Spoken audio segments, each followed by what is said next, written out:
ओ आप यहाँ हो तो कैसे आप सभी, स्वागत है आपका नई वीडियो में। ठीक है, आज की वीडियो इंटरेस्टिंग होने वाली है। न्यूटन भाई साहब का आपने शुरुआत में देख लिया, तो फिजिक्स के अंदर अपन न्यूटन के 3 लॉज को पढ़ने वाले हैं। बहुत इंपॉर्टेंट लॉज हैं ये, ठीक है। इनके बारे में अपन आज बेसिकली बहुत अच्छी तरीके से डिस्कस करेंगे। और आपको पता है कि सबसे पहले हम वीडियो के अंदर बेसिक डिस्कस करते हैं, देन अपन आगे चलते हैं, ठीक है। तो अपन न्यूटन के 3 लॉज को डिस्कवर करेंगे। तो न्यूटन भाई साहब, जैसे कि आपने देखा अभी की सेब टपका सेब को टपकते हुए सेब को लेकर आ गए हो, ठीक है।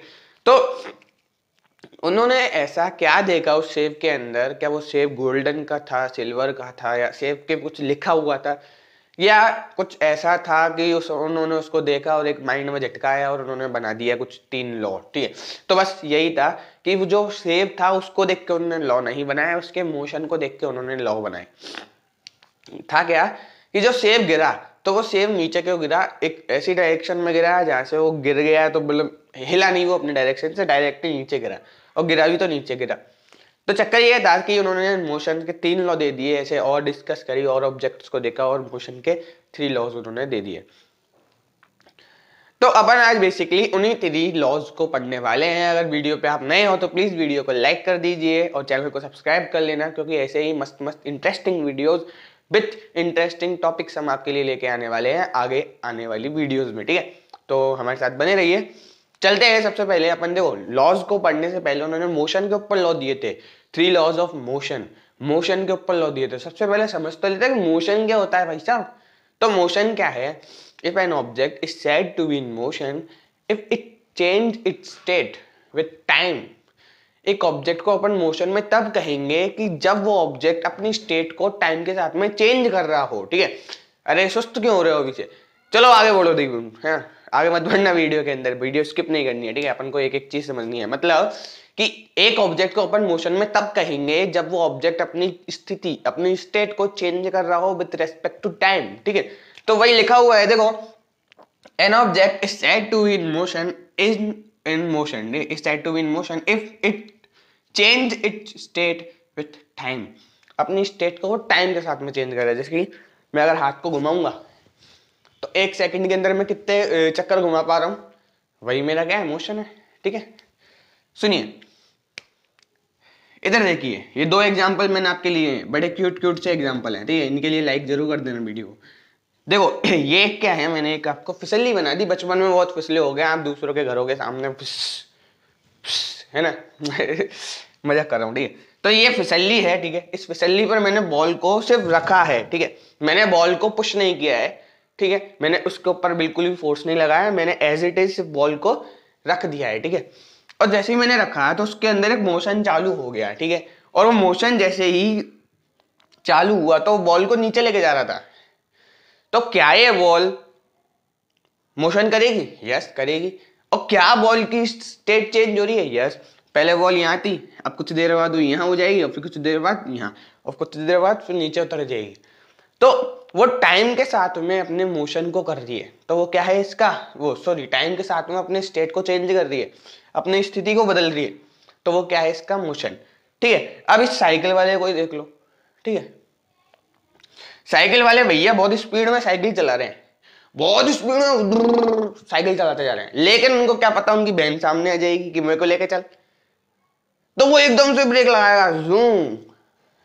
तो जैसे उसने ब्रेक लगाया तो उसने मोशन को रेस्ट में कर लिया। लेकिन जैसे वो साइकिल को चला रहा था, ठीक है, तो वो 1 सेकंड में 2 किलोमीटर की स्पीड थी उसकी, 3 किलोमीटर की स्पीड थी। लेकिन टाइम के साथ में वो स्पीड बढ़ रही थी। लेकिन जैसे ही टाइम उसकी बहन सामने आई तो उसके टाइम के साथ में स्पीड घट गई।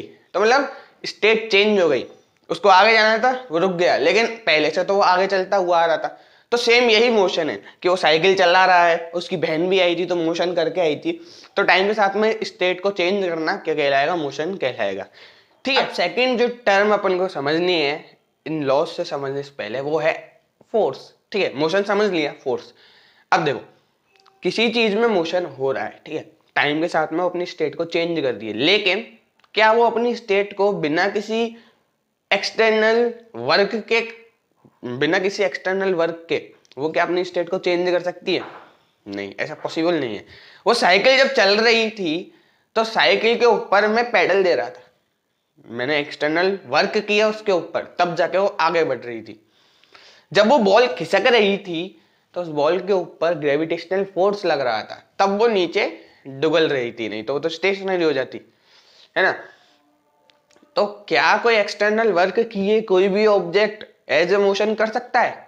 ऐसा आंसर नहीं। तो क्या कर सकता है क्या? नहीं, ठीक है। तो फोर्स क्या है? ए पुश और pull which can change the state of an rest या मोशन ऑफ एन ऑब्जेक्ट। देखो, एक फोर्स क्या है? एक एक्सटर्नल वर्क है या फिर एक पुश है या पुल है। पुश यानी धक्का देना, पुल यानी खींचना। ये कुछ दोनों में से एक है या फिर कोई एक्सटर्नल वर्क है जो कि स्टेट ऑफ रेस्ट या मोशन, स्टेट ऑफ रेस्ट यानी ऑब्जेक्ट की जो स्टेट है वो रेस्ट में हो तो वो मोशन में हो जाएगी, अगर वो मोशन में है तो वो रेस्ट में चली जाएगी। किसकी? एन ऑब्जेक्ट की। वही पुश और पुल, वही एक्सटर्नल वर्क क्या कहलाता है? फोर्स कहलाता है। मतलब ये पेन अभी स्टेशनरी है, ठीक है, लेकिन जैसे मैं इसको छोड़ दूंगा वो मोशन में हो जाएगा, ठीक है। या फिर जैसे मैं इसको यूं कर रहा हूं, एक फोर्स लगा रहा हूं मैं अपनी उंगलियों से, तो ये हिलने लग रहा है। तो सेम इसी तरीके से एक पुश और पुल क्या है? एक रेस्ट के मोशन को मोशन, रेस्ट के ऑब्जेक्ट को मोशन में ला सकता है, मोशन को रेस्ट में ला सकता है। तो ये पुश और पुल ही क्या कहलाता है? फोर्स कहलाता है। और फोर्स की जो एसआई यूनिट होती है, जो एसआई यूनिट होती है वो कौन होती है? न्यूटन। फोर्स की एसआई यूनिट क्या होती है? न्यूटन। न्यूटन के फर्स्ट लॉ को अपन देखते हैं, ठीक है। न्यूटन का फर्स्ट लॉ कौन सा है? लॉ ऑफ इनर्शिया, ठीक है। तो उसके बारे में देखते हैं कि ये क्या लॉ है? ये लॉ ऑफ इनर्शिया, ठीक है। इस लॉ में अपन क्या देखेंगे कि ये लॉ है इनर्शिया का। अब इनर्शिया होता क्या है, सबसे पहले इसको देख लेते हैं, ठीक है। आखिर इनर्शिया होता क्या है? देखो, दी property of an object to resist the change of a motion or rest is called inertia, ठीक है। मतलब ये एक प्रॉपर्टी है एक ऑब्जेक्ट की जो कि रेजिस्ट करती है एक चेंज को, भले ही वो मोशन में हो या रेस्ट में, उसके चेंज को क्या करती है? वो रेजिस्ट करती है। जैसे कि मान लो एक जो ऑब्जेक्ट है वो क्या है? स्टेशनरी है, मतलब वो रुका हुआ है, वो रेस्ट में है और उसको मोशन नहीं करना क्योंकि वो चाहता है कि मैं रेस्ट में रहूं, ठीक है। लेकिन जो वाइंड है, जो हवा है, जो एक्सटर्नल फोर्स है वो उसे हिला सकती है, लेकिन जब तक वो एक्सटर्नल फोर्स उसके ऊपर काम नहीं करेगी तब तक वो जो ऑब्जेक्ट है वो अपनी जगह पर बना रहना चाहता है, क्योंकि due to the inertia of rest. उसके ऊपर कौन सा फोर्स लग रहा है? Inertia of rest. जैसे कि मानो कि यहाँ पर एक बॉल रखी है, इस सरफेस पर एक बॉल रखी है। अब वो बॉल बिना किसी मूवमेंट के रखी हुई है बेचारी। अब वो क्या अपने आप हिल जाएगी? नहीं।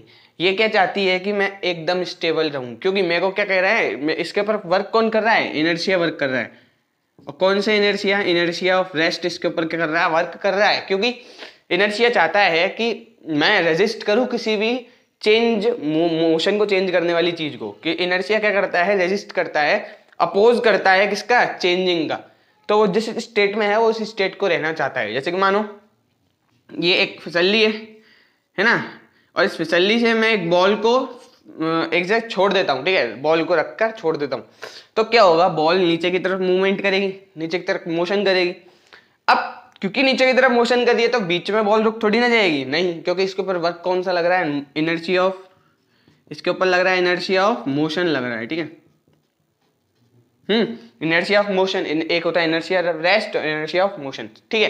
तो इनर्शिया ऑफ रेस्ट लग रहा है इसके ऊपर, तो ये क्या है? बीच में रुकेगी नहीं। ये जब तक को इसके ऊपर ना तो फ्रिक्शन, जब तक फ्रिक्शन नहीं लगेगा, जब तक एक्सटर्नल फोर्स नहीं लगेगा इसके ऊपर, ये ऐसे ही आगे बढ़ती रहेगी, है ना। तो दो तरह के इनर्शिया होते हैं। इनर्शिया क्या है? एक कह सकते हो एक फोर्स है जो कि काम करता है कि जो कि अपोज काम करता है, कि जो चीज चल रही है उसको चले रहने दो, जो बैठी है, जो रखी हुई है उसको रखे रहने दो। कोई भी बाहर से आने वाला जो डिस्टर्ब करेगा उसको, इनर्शिया उसको अपोज करेगा, ठीक है। तो बस वही है इनर्शिया, ठीक है। अब न्यूटन के फर्स्ट लॉ में, ठीक है, ये न्यूटन का फर्स्ट लॉ है जो कि लॉ ऑफ इनर्शिया के नाम से अपन जानते हैं। इनर्शिया क्या है वो मैंने बता दिया है। अब सुनिए, इस लॉ का आप एग्जाम्पल देखते हो तो इस लॉ के बहुत सारे एग्जाम्पल्स भी हैं, बहुत सारे, तो क्या आप सब जानते हो, ठीक है। देखो, अपन क्या है, एक अपन को एक झटका लगता है, we have a shock in forward direction when a bus has stopped in stop at stop, ठीक है। अपन को क्या लगता है, एक शॉक लगता है, झटका लगता है आगे की तरफ, जबकि जब कब लगता है, जब एक बस स्टॉप हो जाती है बस स्टॉप पर, यानी कहीं भी रुक जाती है वो, जब कहीं भी रुक जाती है तब अपन को क्या करता है, वो आगे झटका लगता है, मतलब जैसे वो रुक जाती है अपन को एक झटका लगता है आगे की तरफ, ठीक है। तो वो अपना क्या है, लॉ ऑफ इनर्शिया। क्यों? क्योंकि अपन बैठे हैं पीछे। सुनिए, अब ये मार करे, ठीक है, अब मैं इसको एकदम से इस हाथ को यूं लाता हूं तो ये गिरा नहीं, देखो ये गिरा नहीं है ना, इसको मैं यहाँ लाके पकड़ रहा हूँ, लेकिन ये अभी तो नहीं गिर रहा ना, नहीं गिर रहा ना, क्योंकि इसके ऊपर पीछे से इतना फास्ट मोशन हो रहा है कि ये एक तरीके से एयर से प्रेशर और पीछे से प्रेशर दोनों के इक्विलिब्रियम में, इसलिए यहाँ तक नहीं गिर रहा है, ठीक है। लेकिन जैसे ही मैं इसको यूं लाऊं और हाथ को छोड़ दूं, मतलब जैसे ही यूं ला रहा हूं और हाथ रोक दिया तो ये देखो इधर गिर गया, मतलब ये मैंने हाथ यहाँ रखा लेकिन ये मारकर इधर डिस्टेंस ट्रेवल कर गया, ठीक है। तो इससे क्या पता चलता है कि अपन जो है, जो अपना जो ऑब्जेक्ट है वो आगे की तरफ मोशन कर रहा है, ठीक है, वो क्या कर रहा है, आगे की तरफ मोशन कर रहा है, लेकिन अपना जो हाथ है वो एकदम से रुक गया तो मोशन तो उसका आगे की तरफ है, तो वो आगे जाएगा, है ना। तो यही होता है बस में, अपनी जो बॉडी है वो बस के साथ में आगे चल रही होती है, लेकिन अपनी बॉडी नहीं चल रही, बस चल रही है, तो बस जैसे रुकती है अपनी बॉडी आगे चली जाती है, क्योंकि बॉडी को लग रहा है कि हम तो आगे चल रहे हैं। तो बस उसके ऊपर कौन सा लॉ काम कर रहा है, लॉ ऑफ इनर्शिया, जो कि इनर्शिया ऑफ मोशन काम कर रहा है, ठीक है। उसी तरीके से आपने देखा होगा कि आपको एक झटका लगता है पीछे की तरफ, जब आप गाड़ी को स्पीड में भगाते हो, है ना, जैसे कि आप पीछे बैठे हो गाड़ी के और आपकी गाड़ी जो है वो स्पीड पकड़ लेती है, तो आपको एक पीछे की तरफ झटका लगता है। क्यों?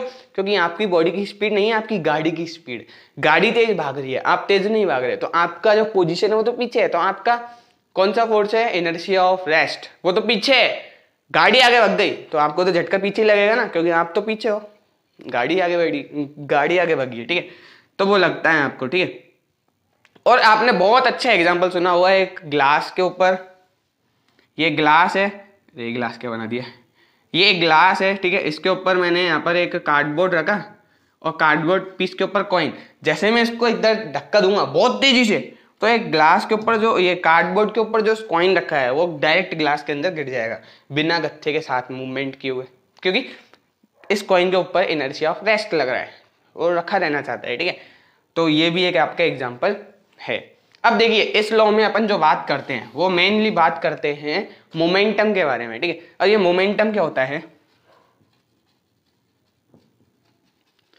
अपन इस लॉ के अंदर मोमेंटम की बात करते हैं। अब ये मोमेंटम होता क्या है, सुनिए, जो मोमेंटम है ना वो है एक, आप जैसे मोशन करते हो ना किसी मास के, किसी वजन वाले ऑब्जेक्ट को आप किसी वेलोसिटी से मोशन करवा रहे हो, तो वही उसका क्या कहलाता है, मोमेंटम कहलाता है, ठीक है, वही उसकी अमाउंट ऑफ मोशन कहलाती है। तो मोमेंटम की डेफिनेशन क्या है, द अमाउंट ऑफ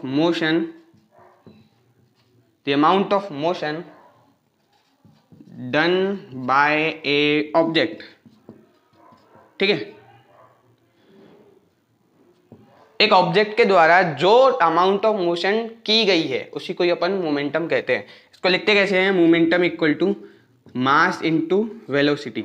अब ऑब्जेक्ट ने कार्य किया है, काम किया है, तो मास होगा ऑब्जेक्ट के पास, और कोई कार्य किया है तो उसकी वेलोसिटी भी होगी, है ना।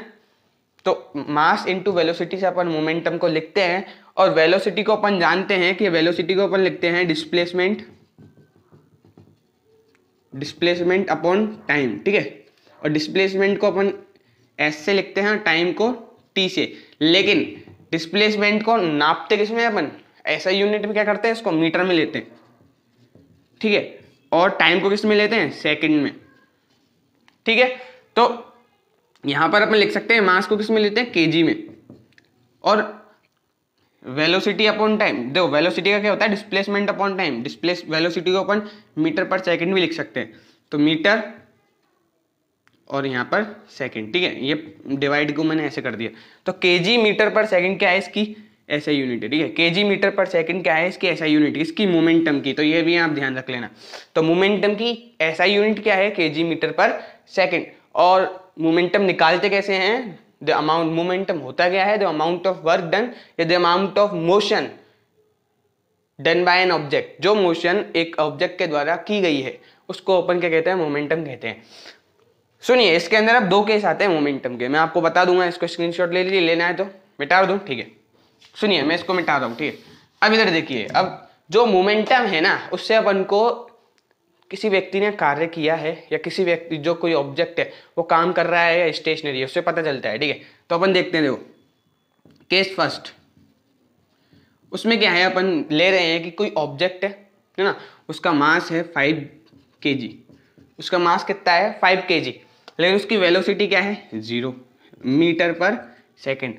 उसका मास तो 5 किलो है, लेकिन 0 मीटर पर सेकेंड उसकी वेलोसिटी, मतलब वो स्टेशनरी है, वो हिल नहीं रहा है। उसका मोमेंटम कितना होगा? तो simply 5 × 0 which is equal to 0। तो मोमेंटम क्या है इसका 0, मतलब उसने कोई मोशन किया, कोई अमाउंट ऑफ मोशन किया नहीं किया, तो मोशन नहीं किया तो वो क्या है, स्टेशनरी है। तो उसमें कौन सा फोर्स काम कर रहा है, इनर्शिया ऑफ रेस्ट काम कर रहा है। आपके क्वेश्चन आ सकते हैं, इसलिए बता रहा हूं, ठीक है। अब क्वेश्चन केस नंबर सेकंड देखते हैं कि सेकंड केस में अपन क्या देखते हैं कि मान लो कि मैंने यही ऑब्जेक्ट लिया है जिसका मास कितना है 5 kg, लेकिन मैंने अब की बार जो वेलोसिटी ली है ना, वो मैंने अब की बार थोड़ी ज्यादा ले ली है, वो मैंने ले ली है 5 मीटर पर सेकेंड, ठीक है। ये मैंने वेलोसिटी ले ली उसकी। अब मोमेंटम पूछ रहा है तो निकाल लीजिए, momentum equal to 5 × 5 which equal to 25 kg metre per second, ठीक है, kg मीटर पर सेकेंड। तो ये भी किस में आएगा, kg मीटर पर सेकेंड, ठीक है। इसकी ऐसे यूनिट वो लिखनी पड़ेगी आपको पीछे। तो इस ऑब्जेक्ट ने काम किया, ये मोशन में है, ठीक है। ये वाला ऑब्जेक्ट क्या है, मोशन में है, लेकिन ये स्टेशनरी है। तो इस पर कौन सा काम कर रहा है, इनर्शिया ऑफ मोशन काम कर रहा है। बस आप समझ गए मेरे साथ, इतना ही आपको इस लॉ में सब आपको इतना ही समझना था। और आपसे जो क्वेश्चन आएंगे ना, वो इसी तरीके से आएंगे, सिंपली, है ना, बहुत इजी है, बहुत इजी। आपसे दे रखा होगा कि मास का इतना, उसका एक ऑब्जेक्ट है जिसका मास ये है, उसकी वेलोसिटी ये है, उसका मोमेंटम फाइंड कीजिए। मैंने आपको 2 क्वेश्चन करके भी बता दिए, ठीक है। बने रहिए हमारे साथ, ऐसे ही आपके लिए बहुत सारे इंटरेस्टिंग वीडियो हम लाएंगे। इस वीडियो को भी खत्म नहीं हुई है, ठीक है। मैं आपको बता रहा हूँ कि हम क्वेश्चन करते हुए या चैप्टर पढ़ते हुए क्वेश्चन कर लेते हैं, आपको पता नहीं चलता है ना। तो ये भी आपके क्वेश्चन थे, केस थे, क्वेश्चन थे, ठीक। तो अभी चलते हैं, अभी सेकंड लॉ के ऊपर अपन बात करते हैं, ठीक है। सेकंड लॉ क्या है, law of change in momentum, ठीक है। इसको पढ़ेंगे अभी। इसको मिटा दूं, स्क्रीनशॉट लेना है ले लीजिए, ठीक है। इसको मिटा रहा हूं मैं।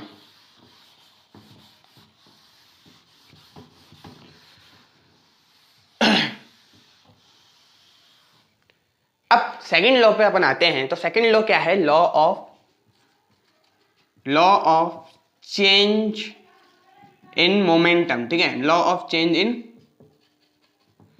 Momentum, law of change in momentum. Momentum में चेंज सेकंड लॉ है, मतलब इसको न्यूटन का सेकंड लॉ भी कहते हैं, इसको law of change in momentum भी कहते हैं, लॉ ऑफ एक्सेलरेशन भी कहते हैं, ठीक है। कंफ्यूज मत होना। इसके अंदर क्या होता है, मोमेंटम में चेंज होता है with respect to time. Time देखो, चेंज हो रहा है किसी के अंदर, कोई बुढ़ा हो रहा है मान लो, है ना, मैं बुढ़ा हो रहा हूँ, ठीक है। तो मैं क्या है, एक बार में बुढ़ा हो जाऊंगा क्या, इसी समय बुढ़ा हो जाऊंगा? नहीं, मेरे को टाइम लगेगा।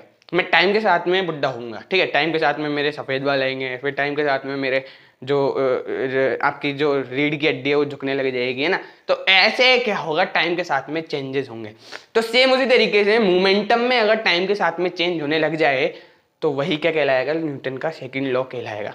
इसका एग्जांपल क्या ले, सुनिए पहले इसकी डेफिनेशन समझ लेते हैं। The change in momentum of an object. अब ऑब्जेक्ट क्या है, रेस्ट में भी हो सकता है और मोशन में भी हो सकता है, ठीक है। With time is directly proportional to the applied force on the object, ठीक है, on the object। मतलब जो मोमेंटम है उसका चेंज होना टाइम के साथ में प्रोपोर्शनल है, इक्वल है, डायरेक्टली प्रोपोर्शनल है, किसके, जितना फोर्स उसने दिया। मतलब अब अपन इसको कैसे लिखते हैं, देखो मोमेंटम क्या होता है, अरे रुको, फोर्स प्रोपोर्शनल होता है ना, तो फोर्स इज प्रोपोर्शनल टू कि जितना चेंज अपन ने मोमेंटम में किया विद रेस्पेक्ट टू टाइम। सुनिए, अब आप सोचोगे कि ये डेल्टा क्यों लगाया है, तो सुनिए ये डेल्टा क्या है, एक स्मॉल क्वांटिटी को डिनोट करता है। क्या करता है? Small quantity. क्वांटिटी तो जानते हो ना, क्वालिटी नहीं कह रहा हूँ मैं, क्वांटिटी कह रहा हूँ, विद इन नंबर्स या विद इन मेजरमेंट, जिससे आप मेजरमेंट कर सकते हो। ठीक है, तो ये स्मॉल क्वांटिटी के लिए, जैसे कि मानो मैं एक एग्जांपल देता हूँ आपको कि यहाँ पर मैं यहाँ पर न्यूटन भैया खड़े हैं, यहाँ पर कौन खड़े हैं? न्यूटन भैया। और मैं साइकिल लेके आ रहा हूँ मेरी 4 पहियों वाली, ठीक है, मैं बैठा हूँ इधर। सुनिए, अब न्यूटन भैया यहाँ पर खड़े हैं और मैं पैडल लेता जा रहा हूँ, मेरी साइकिल आ रही है 10 मीटर पर सेकंड की स्पीड से, है ना, या फिर 10 किलोमीटर पर आवर की स्पीड से मेरी साइकिल आ रही है, और न्यूटन भैया सामने है। तो मैंने उनको पहले ही देख लिया और मैंने क्या करा, फिर साइकिल के अंदर ब्रेक लगाना चालू किया, एक एक्सटर्नल फोर्स लगाना चालू किया, जिससे मेरी साइकिल की जो मोमेंटम है वो क्या हो गया? चेंज हो गया। और एकदम आते आते मेरी साइकिल जो है वो, उसका मोमेंटम 0 हो गया और मेरा फोर्स जो है वो भी 0 हो गया। मैंने फोर्स भी नहीं लगाया, ठीक है, जब वो रुक गई। ठीक है, मतलब हुआ क्या, मैं कहना क्या चाह रहा हूँ कि जैसे ही साइकिल आ रही थी, साइकिल का मोमेंटम बहुत था, 10 किलोमीटर पर आवर था, मतलब साइकिल इसमें थी, मोशन में थी। तो कौन सा फोर्स लग रहा था? लॉ ऑफ इनर्शिया लग रहा था, इनर्शिया ऑफ मोशन लग रहा था। ठीक है, मोशन लग रहा था उसके ऊपर, तो मोशन में थी। तो जैसे ही मैंने उसके ऊपर एक एक्सटर्नल फोर्स लगाया, ब्रेक, तो उसके मोमेंटम में कुछ चेंज हो गया, उसके मोमेंटम में कुछ चेंज हो गया, और उसकी चेंज के कारण वो साइकिल रुक गई। तो मतलब मोमेंटम में चेंज विथ टाइम मेरे फोर्स के इक्वल है। जितना मैंने फोर्स लगाया, जितने मैंने ब्रेक लगाया, जितने मैं ब्रेक लगाऊंगा उतने में ही तो वो रुक जाएगी। मैं ब्रेक तुरंत लगा दूंगा तो साइकिल तुरंत रुक जाएगी और मैं कल्ला मंडी खा के बाहर से भाग जाऊंगा। लेकिन मैं ब्रेक लगाऊंगा धीरे धीरे तो साइकिल धीरे धीरे रुकेगी और टाइम भी धीरे धीरे लेगी। ठीक, तो बस वही बात है। तो डायरेक्ट ये प्रोपोर्शनल होता है delta change in momentum with time. ठीक है, अब मोमेंटम को अपन जानते हैं, एक एग्जांपल था, इसको हटा देते हैं। सुनिए, इसको मोमेंटम को अपन जानते हैं कि मोमेंटम को अपन लिखते हैं m into V, mass into velocity. तो अपन force proportional to delta P की जगह अपन क्या लिख सकते हैं? Mass into velocity upon time. ठीक है, अब वेलोसिटी अपॉन टाइम को अपन एक्सेलरेशन के नाम से जानते हैं, वेलोसिटी अपॉन टाइम को अपन एक्सेलरेशन के नाम से जानते हैं। तो मैं वेलोसिटी अपॉन टाइम की जगह क्या लिख सकता हूँ? एक्सेलरेशन। तो मास इंटू एक्सेलरेशन। अब सुनिए, अब ये प्रोपोर्शनलिटी कौन, ये प्रोपोर्शनल का साइन हटेगा तो कुछ ना कुछ कांस्टेंट लगेगा।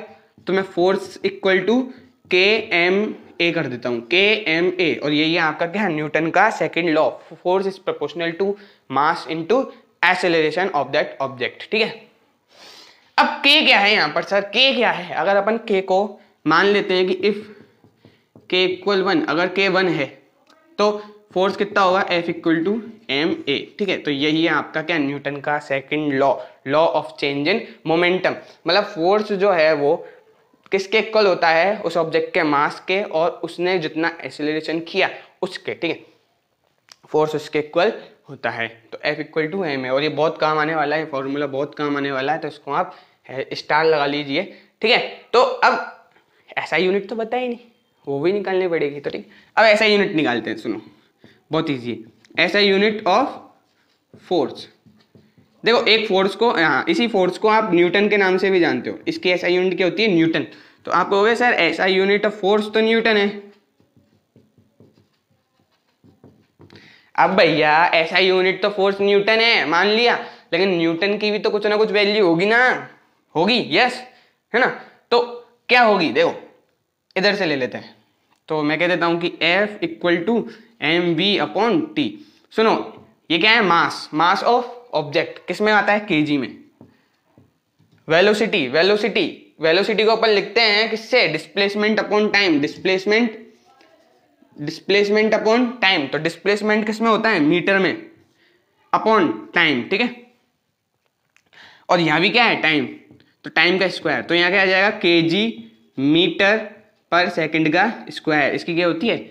ऐसा यूनिट, और इसी को अपन न्यूटन भी कहते हैं। ये बहुत इंपॉर्टेंट है। 1 न्यूटन के अंदर केजी मीटर पर सेकंड स्क्वायर होता है, 1 केजी मीटर पर सेकंड स्क्वायर होता है। 1 न्यूटन के अंदर 1 केजी मीटर पर सेकंड स्क्वायर होता है। ठीक है, तो ऐसा यूनिट क्या होगी इसकी? मैं एक बार साफ से लिख देता हूं इसको, समझ में आ जाएगा आपको, ठीक है। इसकी ऐसे यूनिट क्या होगी, 1 newton equal to 1 kg metre पर सेकंड स्क्वायर, ठीक है। 1 न्यूटन के अंदर 1 kg मीटर पर सेकंड स्क्वायर होता है। ये मैंने आपको पहले इसीलिए ही नहीं बताई, इसको डिराइव करना चाह रहा था, ठीक। तो ये है इसकी फॉर्मूला। तो आपको देखो ये मोस्ट इंपॉर्टेंट डेरिवेशन कभी कभी आ जाती है, तो याद कर ले ना। और वीडियो अभी तक लाइक नहीं किए तो लाइक भी कर देना यार। बहुत बहुत डेडिकेशन, बहुत मोटिवेशन मिलता है आपके लाइक से, आपके ब्यूटीफुल कमेंट से, ठीक है। तो आप लाइक कर देना वीडियो को और चैनल को सब्सक्राइब करिए जल्दी से जल्दी। 300 का टारगेट पूरा करना है अपन को, ठीक है। अब चलते हैं इसके एग्जाम्पल पर। तो एग्जाम्पल आप बहुत अच्छी तरीके से जानते हो, मेरे को बताने की जरूरत ही नहीं है। एग्जाम्पल्स तो आपको रटे पड़े हैं। देखो मैं एक क्रिकेटर हूँ, ठीक है, और मैं क्या करता हूँ, क्रिकेट के पास जब बॉल आती है ना, जो मैं बॉल है इसको जब आती है तो मैं इसको पीछे करता हूँ, देखो है ना, मस्त मजा आ रहा है, खेल लूँ ऐसे, आप पढ़ लो अपने आप। तो मतलब जब बॉल आती है तो क्रिकेटर उसको पीछे लेके जाता है, क्यों, ताकि उसका एक्सेलरेशन या फिर ताकि उसका जो मोमेंटम है वो तुरंत स्टॉप ना हो जाए। साइकिल को मैं ला रहा था, अगर साइकिल को मैं तुरंत रोक देता ब्रेक लगाकर तो मैं कलामुंडी खा जाता 2 घर पीछे। लेकिन मैं ऐसा नहीं करूंगा, मैं धीरे धीरे चेंज करूंगा, धीरे धीरे रुक जाऊंगा, ठीक है। इसी तरीके से अपन बॉल को एज इट इज नहीं रोक सकते, उसके लिए अपन को बहुत ज्यादा फोर्स लगानी पड़ेगी। और अपन चाहते हैं कि एनर्जी कम कंजर्व हो, क्योंकि अपन को ज्यादा देर खेलना है। तो अपन क्या करते हैं, ट्रिक आजमाते हैं, इसको पीछे लेके आते हैं, उसकी एक्सीलरेशन में तुरंत चेंज ना होने के कारण अपन उसको धीरे धीरे चेंज करवाते हैं। तो बस यही है अपना सेकंड लॉ ऑफ मोशन, ठीक है। तो कैच करना बॉल को, एक पहला एग्जाम्पल है, ठीक है। दूसरा, जो बॉल को अपन जमीन पे रोल करवाते हैं ना तो फ्रिक्शन लगता है, उस फ्रिक्शन से क्या होता है, उसकी बॉल की एक्सेलरेशन, ऐसा तो नहीं है ना कि शक्तिमान है सामने और आपने बॉल को फेंका, डूम, बॉल रुक गई, ऐसे फेंका, रुक गई, जाने ही नहीं देगा आगे। ऐसा तो नहीं है ना, बॉल जब जाती है तो फिसलती है, मतलब रोल करती है अपने सरफेस पर और कुछ देर बाद फ्रिक्शन के कारण वो रुक जाती है। तो ये भी क्या है, सेकंड लॉ ऑफ मोशन को डिनोट कर रहा है, ठीक है। अब चलते हैं थर्ड लॉ पे।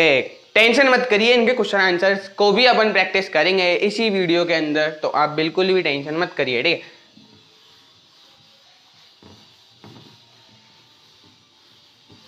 चलते हैं थर्ड लॉ पर, सेकंड लॉ पे थर्ड, ठीक है। तो दिन कैसा गया आपका, कमेंट में जरूर बताना। आप बात ही नहीं करते हैं आप कमेंट में ना, आपको शेयर करनी चाहिए आपकी चीज़ें।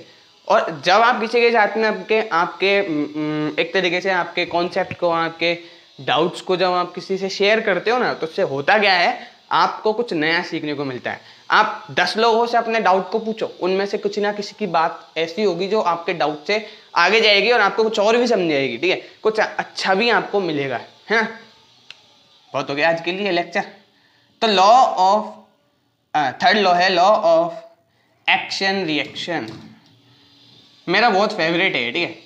ये लॉ जो है ना, ये मेरा बहुत फेवरेट है, लॉ ऑफ एक्शन रिएक्शन। मतलब मैं कोई एक्शन करूंगा और मेरा कोई ना कोई रिएक्शन होगा। मतलब कि मैं हीरो गया था, मेरे बॉलीवुड में एक बार सिलेक्शन हो गया था, ठीक है। तो मैंने जैसे ही बंदे को घुम्मा मारा, वो बंदे को मैंने घुम्मा मारा तो वो इतनी दूर गया कि ट्रैक्टर में ठुक गया। तो मतलब मैंने घुम्मा मारा और मेरे घुम्मे मारने से मेरा क्या है, ये तो मेरा तो एक्शन है ना, मैं तो एक्शन कर रहा हूँ घुम्मा मार के, लेकिन जो रिएक्शन हुआ वो तगड़ा था, वो ट्रैक्टर में घुस गया। तो ये मेरा क्या है, रिएक्शन। चप्पू चलाया, चप्पू बोट में सवारी करी है, नहीं करी तो करके आना, ठीक है। उसमें क्या होता है, चप्पू को पीछे करते हैं, बोट आगे जाती है। क्यों, क्योंकि चप्पू को पीछे करने से पानी पे प्रेशर पड़ रहा है और प्रेशर जो है वो पानी को वेव्स के द्वारा फिर आगे भेज रहा है, मतलब बोट आगे जा रही है। तो मैंने एक्शन किया, रिएक्शन हुआ और मैं आगे बढ़ा, ठीक है। तो बस यही एक्शन रिएक्शन। मैंने बॉल को जोर से किक किया, अब वो बॉल स्टील की थी तो मेरा पैर टूट गया। मैंने बॉल को जोर से किक किया और बॉल जो है वो ग्राउंड पार हो गई। तो मैंने जब बॉल को किक किया वो तो मेरा एक्शन था, लेकिन जो बॉल जो उड़ के गई ग्राउंड के पार वो रिएक्शन था। तो यही है एक्शन रिएक्शन, ठीक है। इसको अपन थर्ड लॉ भी कहते हैं, न्यूटन का थर्ड लॉ कहते हैं इसको, एक्शन रिएक्शन भी कहते हैं। और इक्वल एंड अपोजिट रिएक्शन तो होता ही है इसके अंदर। तो इसको क्या समझे, है कुछ समझ लायक? आप एक्शन करोगे आपका कुछ ना कुछ रिएक्शन होगा। When we action then there have some equal and opposite reaction by the other object. अपन जैसे दीवार पे बॉल फेंक रहे हैं, फट बॉल दीवार से वापस जाएगी पटाख, है ना। तो मतलब जैसे ही मैंने बॉल को फेंका तो बॉल ने भी एक अपोजिट और इक्वल रिएक्शन किया। ऐसे नहीं बॉल को गुस्सा, दीवार को गुस्सा आ गया और दीवार ने कहा धूम फाड़ दी पूरी बॉल, ऐसा नहीं हो सकता। जितना आप फोर्स लगाओगे उतना ही बॉल फोर्स लगाएगी, मतलब दीवार फोर्स लगाएगी, ठीक है, बस इतना ही बात है। आप जितनी तेज पंचिंग बॉक्स पे अपन जो पंचिंग बैग होता है उस पर घुम्मे मारते हो उतनी तेज ही पंचिंग बैग जो है वो पीछे जाता है ना। अगर आप ज़्यादा तेज खली वली बन जाते हो तो फिर वो पंचिंग बैग टूट के बाहर आ जाएगा ना। तो इस तरीके से यही होता है लॉ ऑफ एक्शन रिएक्शन। आप समझ गए होंगे मेरे को लगता है, ठीक है। तो लॉ ऑफ एक्शन रिएक्शन में कुछ नहीं है वैसे तो, यही है जो मैंने कहा। अब ये जो लॉ है ना ये बेस्ड है किस पे, law of conservation of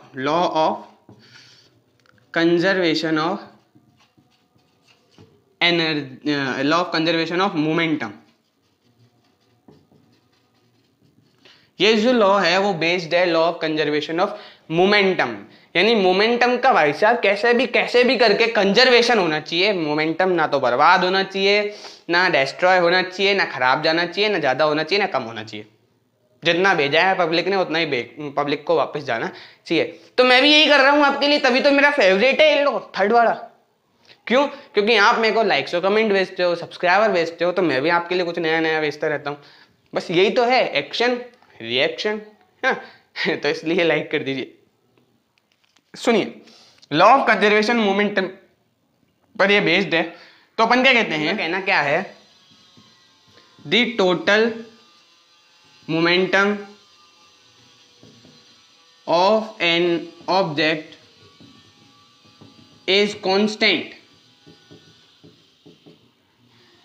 till an external force applied on it. मतलब जब तक कि कोई एक्सटर्नल फोर्स उसके ऊपर अप्लाइड ना हो तब तक उसका जो लॉ जो मोमेंटम है वो कंजर्व रहता है। जैसे कि जब तक अपन दीवार में बॉल को फेंकेंगे नहीं, दीवार अपन को रिएक्ट नहीं करेगी ना, नहीं करेगी। तो दीवार में अपन ने बॉल को फेंका तो दीवार भी तो कुछ ना कुछ करेगी। तो बस यही है कि जब तक तुम कुछ फोर्स लगाओगे नहीं तब तक वो जो मोमेंटम है उसका वो कांस्टेंट रहेगा। कांस्टेंट रहने का मतलब अगर वो चल रहा है, स्पीड है, मोशन में है कोई चीज तो वो मोशन में रहेगी, कोई चीज स्टेशनरी है तो स्टेशनरी रहेगी जब तक आप कोई फोर्स लगाओगे नहीं, ठीक है। तो आप बेल आइकन को क्लिक करिए, देखना उसमें भी कोई ना कोई मोशन होगा। हाँ, वो रेड कलर का बटन जो है ना वो ग्रे में बदल जाएगा, करके देखना, आपको नहीं पता करके देखना, ठीक है। तो टोटल मोमेंटम जो है वो ऑब्जेक्ट का वो कंजर्व रहता है जब तक कि अपन एक्सटर्नल फोर्स उसके ऊपर नहीं लगाएं। इसको अपन कहते हैं कि अपना जो मोमेंटम है वो इक्वल है दूसरे के मोमेंटम के। अब मोमेंटम आपको यार मोमेंटम तो ये होता है, आप ये क्यों कर रहे हो।